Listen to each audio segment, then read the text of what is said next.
Hey everyone, Alex Wilson here from Toronto, Penthouse Living, and today we are bringing you King Condos in King West. And I'm sitting here with Riz Danji, president of RAD Marketing, and we're gonna have a conversation. We're gonna get into why this building and what makes this building so unique and a one-of-a-kind in Toronto.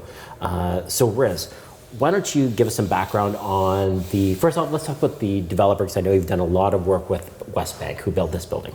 Yeah, and I think, thanks, first of all, Alex, for having me on. But, Westbank is one of the most innovative real estate developers, I would say, in the world.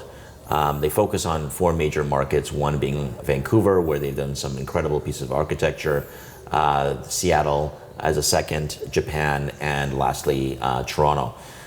Their first big mark in Toronto was the Shangri-La Hotel and Residences in the city, which is one of the top hotels, if not the top hotel in Canada. It's my wife's favorite place to go hang out in the lobby. Exactly. That lobby bar, I can't even think, traveling in the world, I've not experienced such a fun, vibrant place to lobby bar. Because literally, you go to the Shangri-La, your check-in is this little small area, and it's a whole social space gathering. It's incredible. Yeah, and same as my wife, she loves hanging out there as well. So, the project has been completed for a few years now. It's one of the top hotels in the city. The residential is getting some of the top, resale values in all of Toronto. And you just sold the Penthouse. How much did you sell the Penthouse for? Yeah, actually, Kristen, one of our top sales agents who's here on King Toronto, she sold the Penthouse for close to $9 million, which was a record for one of the records in Toronto. So they do beautiful buildings. They build great product, and they're not going to be the biggest developer in any city that they work in, but they're going to be the best developer in any city on an architectural design perspective. And that's why we're looking forward to what's going to be happening at King Toronto. Yeah, and Ian, the principal, seeing him speak, he is truly such a visionary, and he doesn't even see himself as a developer anymore. He talks about transforming his company into a cultural company.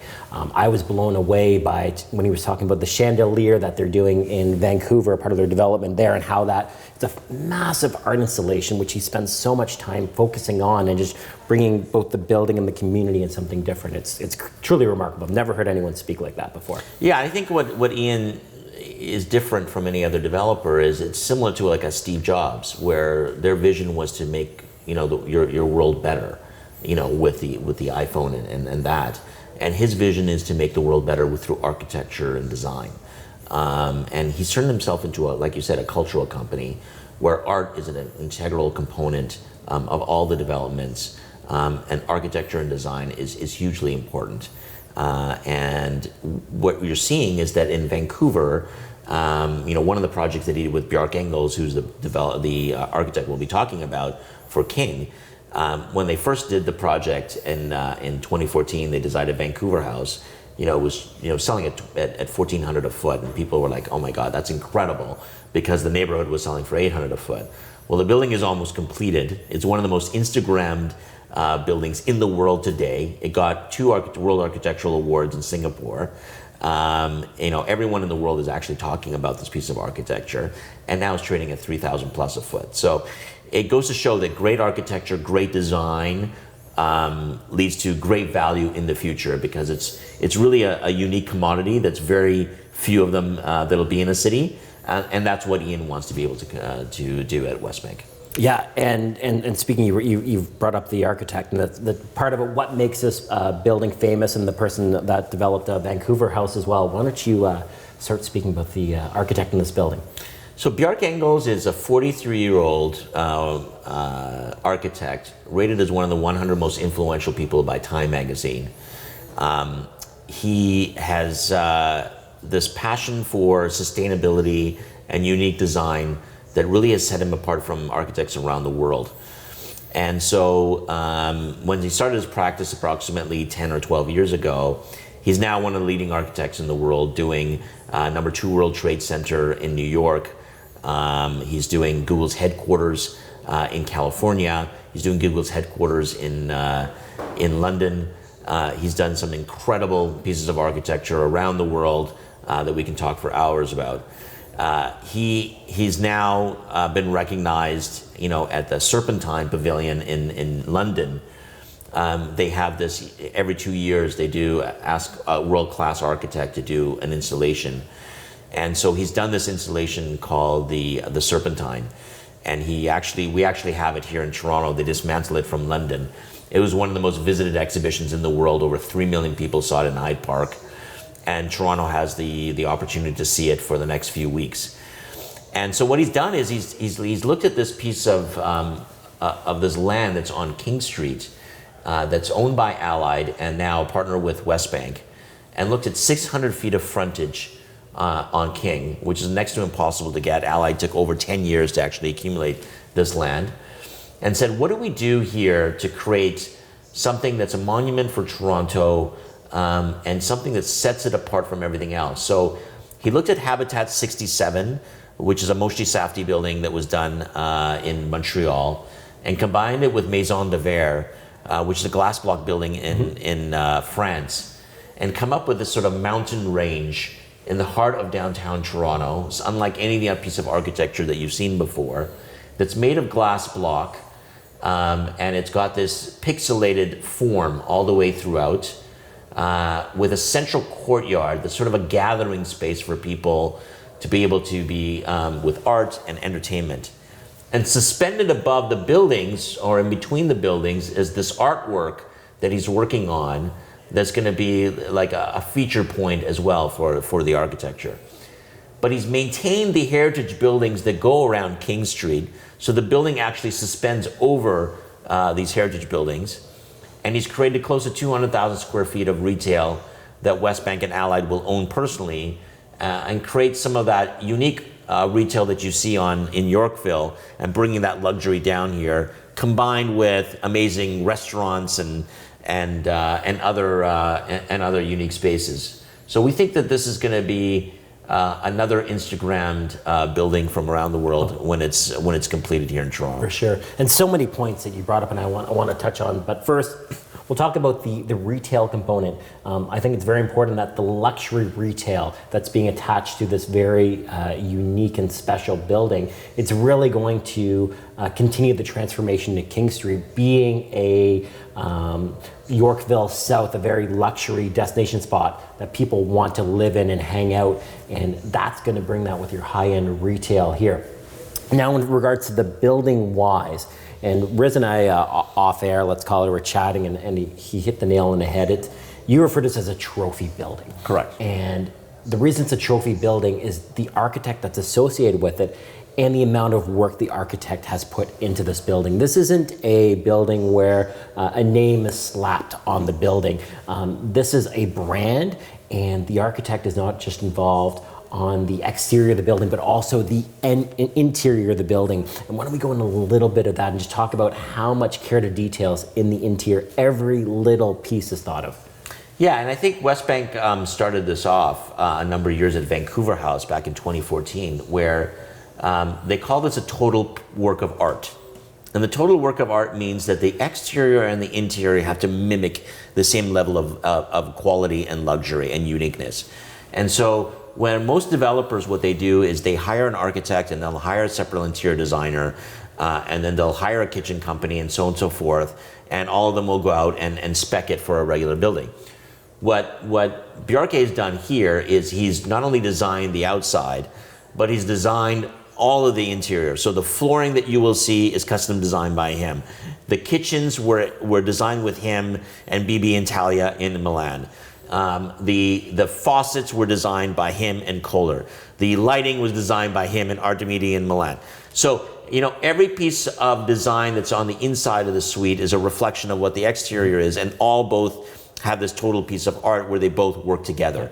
And so that's a very unique feature that I don't think has ever been done in Toronto. No. When you were showing before. me the floors, how the design of the floors, the shape of the flooring is going to mimic the outdoor, the outdoor facade of the building. Same thing in the washroom, the design of the washroom floor mimicking the outdoor design of the building. Just incredible attention to detail, right down to the elevator buttons, which is mind-blowing. Every little piece is thought of. It's a truly fully integrated building where the architect has control over everything that's going on, which makes it that trophy building. Will not be replicated in Toronto by anyone else. so unique, and because the architect is so busy, we're probably not going to see him in Toronto again, are we? No, I think I can honestly tell you. I mean, I met with Miyake, and Toronto is not on his vision of cities to be on. Sorry, guys. But he's doing some amazing pieces of architecture around the world. But when he saw this piece of land, he said, this is something that we can really change a city with. Because, had this been a typical building which the city wanted, which was a typical podium in a tower, and a typical podium in a tower, that's not something that would interest him. And so neither would it interest the West Bank as well. So, to get 600 feet of frontage and to be able to play with that on an architecture is a very unique opportunity in Toronto that I don't think you'll be able to find again. And speaking of the architecture, when we look at this, we can see the setbacks, we can see the views that have been created, maximizing views, the attention to outdoor space, and also when we talk about the sustainability as well, you refer to these as the different mountains that are being launched, and the green space, the trees. We were talking when we were outside, the irrigation that's going to be going through the balconies, and you can see that tree that is this right on your balcony space. This is to flow with the environment, and it just, again, incredible stuff that doesn't exist in Toronto, and again, we probably won't see again. So it becomes that trophy that.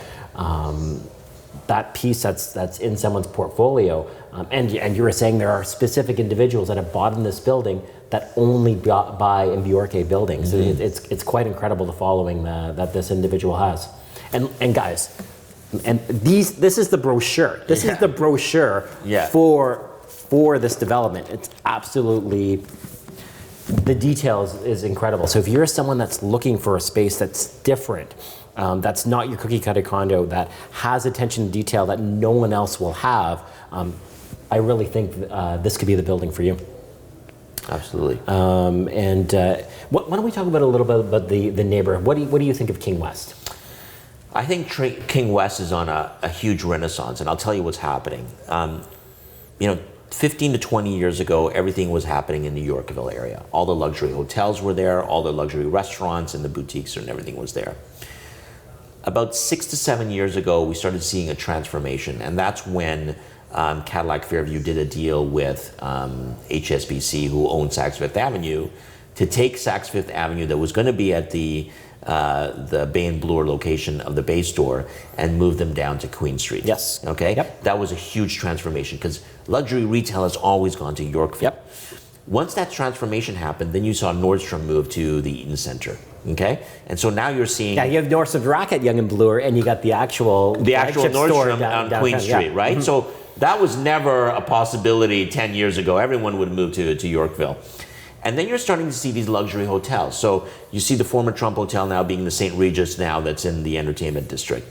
You're seeing the Bisha Hotel that's coming out. You're seeing these other hotels that are planning. The Geary project is going to be coming out down on the road, King Street.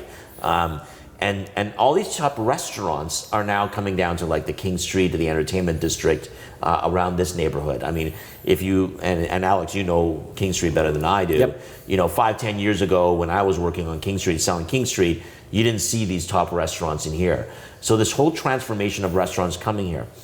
The other thing that I'm seeing is that Allied owns almost 100 buildings on King Street. They started buying this about 15 years ago. They saw the vision of what was going to happen on King Street. So most of the buildings are controlled by them, and a lot of the IT sector is moving into their buildings, okay? And you're seeing this group of people that are downsizing and not downsizing to Yorkville, they're downsizing to King Street, which is very odd because no one would do that, 10 years ago. And now you're seeing that Allied owns the well behind, just behind the King project. And they're putting up 3 or 4 office towers that are there. Shopify's already signed on, and they're going to have another 3 big announcements shortly. So what's happening is that all these workers are now moving down to King Street. In the next 10 years, this is going to be a densely populated location where people want really unique real estate. You can get average condominiums, but you can't get great real estate. Yep. And so you're going to see these people from around the world. They're going to be working in these locations looking to buy or rent in a project like this.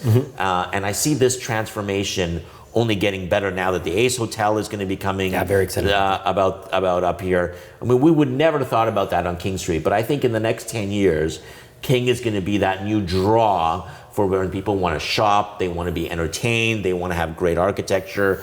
This is going to be like the Soho of New York in 10 years. And that's always what I thought of it, even when I saw it 10 years ago. And it's really an area where it's right adjacent to the financial core. And not only do we have office developments happening around this King area, but we also have our huge financial sector, which is right next door. And this is the area where people come to play as well. Correct. So people in the financial district, you can go to work, but you don't want to live at work. So you're just right next door, and this is the area, and it's been primed for growth. Right, that Allied saw that when they started buying up all this land when it was warehouse 15 years ago, and now we're seeing the transformation, and then this being the crown jewel of the neighborhood. So that gives you guys an idea where King Street is just going to be a totally different beast for the years to come, in a place that right now is relatively cheap. Even this building is cheap. If you think of what Soho is in New York and how expensive the Soho, you're looking at the next Soho of Toronto right here. You know, there's an interesting article today, I think it was in the Globe and Mail, where they were showing data on luxury real estate around the world. And sort of the top, 20 I read that one. real estate. Yes. Toronto wasn't even on there. I know, that blew my mind, because I was looking where Vancouver was. I'm like, okay, where's Toronto? Yeah, No, Toronto was like, Vancouver was number 4. Yeah. Toronto's not even on the list. Not even on the list, We no. are so cheap on luxury relative to anywhere in the world, especially with the Canadian dollar the way it is. I was going to bring that up. Yeah. Like, when people see the price, they get shocked. But you guys got to understand, and there's a great Globe and Mail article a few months ago where they just compared again prices per square foot, but in a constant currency being the U.S. dollar.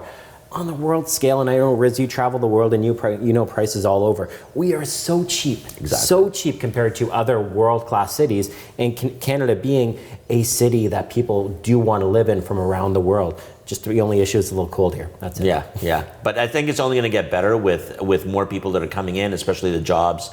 Jobless rate is the lowest it's ever been in 40 years. There's more people moving here. We don't have enough product to supply to them. And you brought up the high-tech jobs. Yeah. The jobs in the downtown core are the high-paying jobs. These aren't low-paying jobs. And we're seeing a consolidation of the jobs coming back into the core. Right. Because one of the major issues in the Toronto, not everything's great, is that we have really poor public transportation infrastructure. People can't get from point A to point B. So in order to save time and improve their lifestyle, they're moving back into the core. Correct. And with the high-end talent moving into the core, you have the offices moving back into the core. So we have this central area with high-paying jobs, exploding growth in the employment market. And again, they need somewhere to live. And again, you can get a glass box anywhere downtown Toronto, but this is really the unique place where you can get something different from everyone else. Correct, and that's and I see this trend continuing on in the future as well. Great. Well, from everyone at Toronto Penthouse Living, Alex Wilson here. Riz, thank you so much for chatting with us today. And if you're interested in the King Condos project, please reach out to us, and we're going to talk to you more. Okay, talk soon, guys. Bye-bye.